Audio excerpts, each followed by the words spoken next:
Hey everyone, welcome back to CP Whiskey Creek in nscale.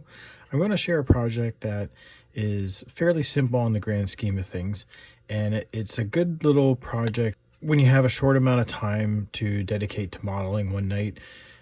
A lot of people talk about like doing 10 minutes a day or 15 minutes a day to keep the modeling mojo going and to keep things moving forward on your layout. And sometimes you don't want to necessarily get into a big project where you're going to start like ballasting or scenery or building a kit or anything like that. So this is a short little project to go through the weight of your rolling stock. So you can do one car a night and just sort of work through all your rolling stock roster. And what you want to try to do is it's going to help improve the reliability of the car, especially if they're underweight.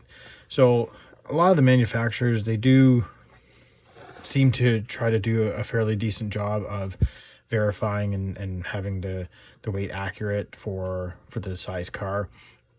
But especially I have this kit here where this was actually an Intermountain kit. So, and it's not anything against Intermountain or anything like that, but this is just a kit that I had found, not very common in nscale, but put it together, and it's definitely a very light kit. So that's why I wanted to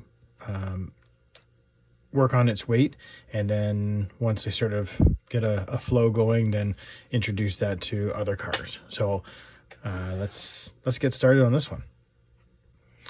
So to help me out with this, I got a very small little scale. Oh, I already turned it on. This is just like I found this at one of these, it's called Factory Direct. So it was in Canada, it just went out of business. And so I got this during their closeout sale. So they normally sold it for like $8, but then I think I got it for like $3.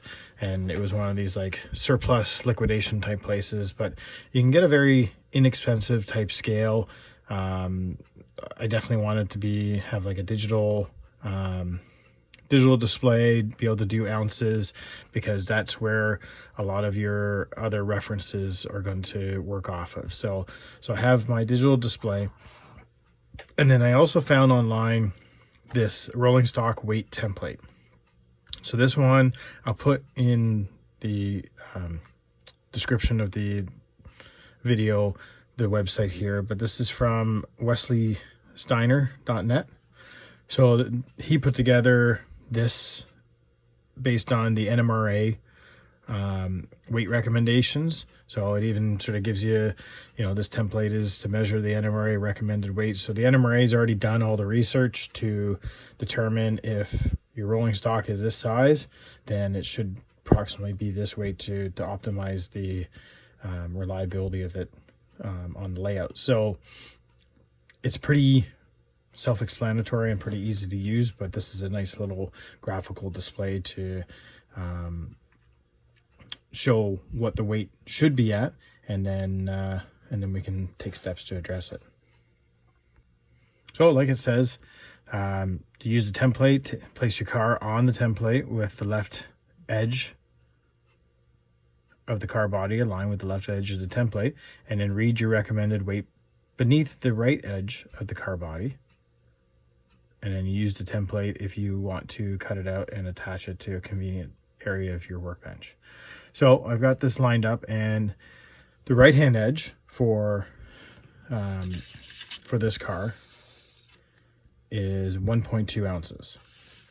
So if we bring this guy onto here, and I'll just to give it some help, so it's at 0.45 ounces. So we're definitely underweight for what this should weigh.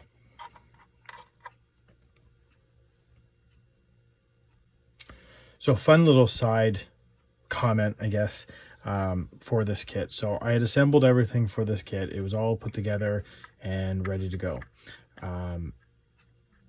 And at some point, that's when I realized, oh, I definitely want to add some weight to this. And I think even in the instructions, it had sort of covered off some, I don't know if I have them still here. The instructions had covered off some aspect of, you know, be careful if you're going to be adding weight for this. Yeah, right in capital letters here. If you're going to weight your model, be sure to do so before gluing the floor in place.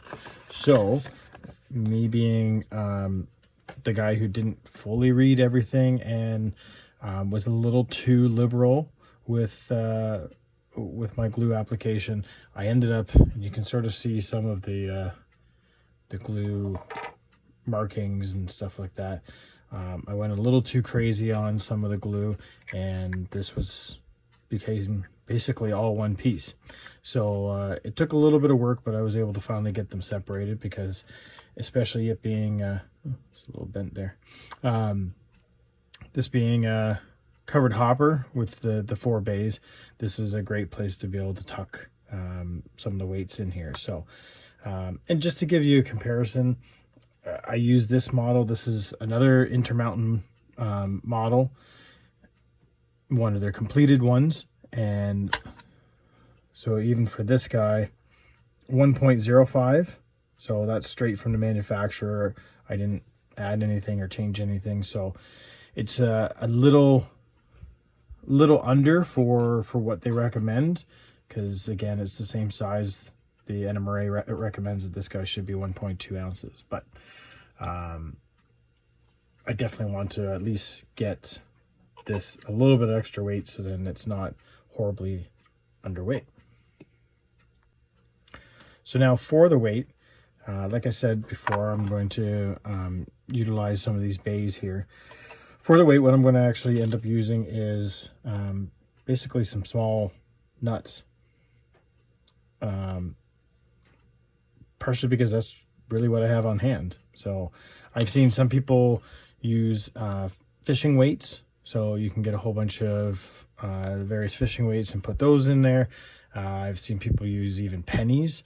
Probably wouldn't work well for nscale. HO scale, you could probably get away with using pennies. In Canada, we don't even have pennies, so that's not even really an option, because we got rid of those quite a few years ago. Or you can just find basically hardware to bring it up to spec. So I'll add the trucks back in there, so we're at 1.4 or 0.4, sorry. And so yeah, I'm just going to keep adding some of these little nuts here until I get myself up to a respectable weight.